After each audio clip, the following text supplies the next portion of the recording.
सागर में हर माह के अंतिम रविवार को होने वाले शहर कांग्रेस सेवा दल का मासिक ध्वजबंधन कार्यक्रम इस जुलाई माह के अंतिम रविवार को राजीव गांधी भवन जिला शहर कांग्रेस कार्यालय के समक्ष हायर सेकेंडरी की मेधावी छात्रा षष्ठी सोनी के करकमलों से संपन्न हुआ। कार्यक्रम का आयोजन जिला शहर सेवा दल अध्यक्ष शिंटू कटारे और कार्यक्रम का संचालन द्वारका चौधरी द्वारा किया। कार्यक्रम में मुख्य रूप से प्रदेश सेवा दल महासचिव विजय साहू उपस्थित रहे। कार्यक्रम की मुख्य अतिथि मेधावी छात्रा षष्ठी सोनी ने कहा कि शिक्षा भारतीयों का पहला अधिकार है जो हम सबको हमारे संविधान में दिया गया है। चाहे वो पूंजीपति हो या मजदूर हो, सबको वह अधिकार प्राप्त है। जंतर मंतर में हुए छात्र आंदोलन की सफलता यह दिखाती है कि मेरी पीढ़ी शिक्षा के प्रति बहुत गंभीर है। लोकसभा नेता प्रतिपक्ष राहुल गांधी का भी धन्यवाद देना चाहूँगी कि उन्होंने छात्र आंदोलन को समर्थन देकर आंदोलन को नई ऊर्जा से भर दिया। इस मौके पर पूर्व मंत्री सुरेंद्र चौधरी ने जैन जी को धन्यवाद देते हुए कहा कि इस आंदोलन को राहुल गांधी ने अपने लहू से सीख। उन्होंने आंदोलन में कांग्रेस सेवा दल के सेवादारों द्वारा की गई सहायता और सेवा को भी नमन करते हुए आंदोलन की सफलता के लिए सभी को बधाई दी। कार्यक्रम के अंत में पूर्व पार्षद मदन बाबा यादव की माता जी, पूर्व सांसद रामेश्वर नीखरा के छोटे भाई नरेंद्र कोष्टी की माता, पत्रकार विष्णु पारासर और पत्रकार दीपेश शर्मा के दुखद निधन पर मौन रखकर ईश्वर से आत्मा शांति हेतु प्रार्थना की गई।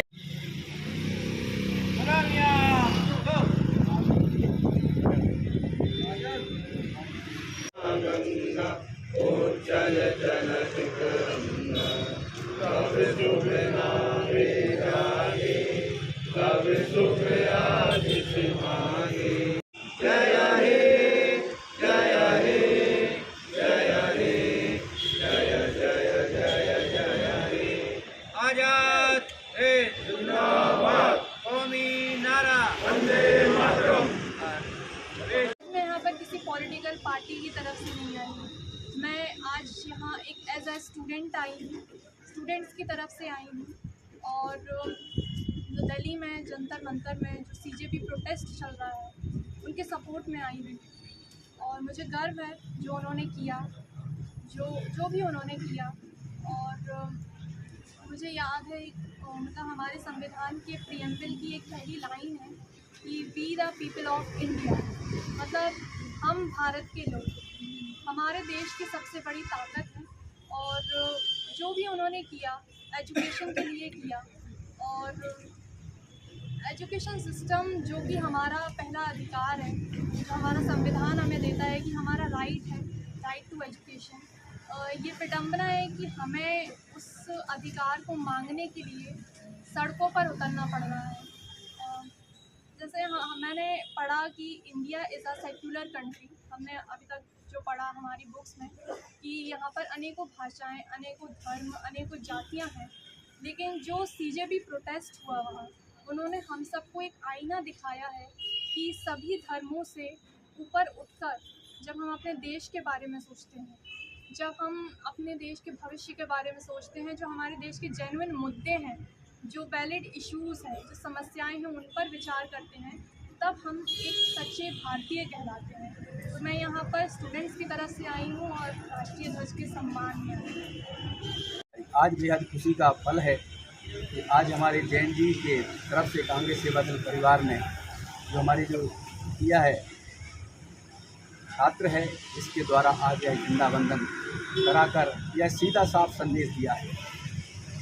यह वही दिन याद दिलाता है। अगर हम इतिहास के पन्नों की ओर झांकेंगे तो पुराना इतिहास इस बात की गवाही देता है कि जब स्वतंत्र भारत के पहले देश में जो भारत विरोधी हुकूमतें थीं, अंग्रेजी हुकूमतें थीं, वह देश की स्वतंत्रता को छीन लेना चाहती थी, तानाशाही कर देना चाहती, तानाशाही चलाया करती थी। वही तानाशाही अभी बीते 12-15 वर्षों में हमें देखने को मिली। लेकिन बेहद सुकून भरी बात है कि कल हमारे जो जैन जी जो छात्र हैं, इन छात्रों की अगुवाई में इस देश के अंदर चले आंदोलन ने इस तानाशाही सरकार को घुटने टेकने को मजबूर कर दिया। और इसके साथ साथ हमारे नेता आदरणीय राहुल गांधी जी ने जिस तरीके से आज इस छात्रों के आंदोलन के लिए सहयोग करके, सहयोग अकेला नहीं किया, गांधी खानदान परिवार जिसकी विरासत इस बात का इतिहास बताती है, तो गांधी परिवार ने इस देश में पंडित जवाहरलाल नेहरू से लेकर राजीव गांधी जी और इंदिरा जी को शहादत दी है। और उसके बाद उसी खानदान के बाद आदरणीय नेता प्रतिपक्ष राहुल गांधी का लहू इस आंदोलन में टपका है। यह लहू उन छात्रों के, उन नौजवानों के हित में गिरा है। वह नेता प्रतिपक्ष जिसके लेकर आज अवैधानिक तरीके से मोदी की सरकार के द्वारा उनको उठाकर ले जाया गया और जिस तरीके से प्रताड़ित किया गया छात्रों को, नौजवानों को अपमानित किया गया, पूरे देशवासियों को, यह बेहद ही सुखद पूर्ण क्षण है जब कल हमारे उस आंदोलन को लेकर देश की सरकार को झुकना पड़ा और नरेंद्र मोदी ने धर्मेंद्र प्रधान का इस्तीफा दिया। मैं सेवा दल परिवार के लोगों को बहुत ही धन्यवाद देना चाहता हूं कि सेवा दल ने जिस तरीके से वहाँ प्रोटेस्ट कर रहे छात्र और नौजवान को लेकर जो सेवा की है, खाना खिलाया, पानी पिया, जो सेवा दल के लोगों से बन सकता था वहाँ आंदोलन स्थल पर सेवा दल के हमारे तमाम सारे स्वयंसेवकों ने जाकर उस आंदोलन में अपनी सहभागिता निभाई है। मैं इस मौके पर इस झंडा वंदन के कार्यक्रम में आप सबसे यही अपेक्षा करूंगा कि यह सेवा दल का आज का झंडा वंदन ऐतिहासिक झंडा वंदन है, जिस दिन हम इस तानाशाही और क्रूर शासक के खिलाफ हमने पहला झंडा कल फहराया है। उम्मीद करते हैं यह आवाज़ गांव-गांव तक, गली-गली तक हमारे कांग्रेस सेवा दल के स्वयंसेवक लेकर पहुंचेंगे और जो फैली अव्यवस्था है, अराजकता है, इसको उखाड़ फेंकने का काम कांग्रेस सेवा दल के हमारे साथी करेंगे। आज के इस झंडा वंदन के कार्यक्रम में आप सबने बुलाकर मुझे बोलने का अवसर दिया। आप सबको बहुत बहुत शुभकामनाएं। धन्यवाद।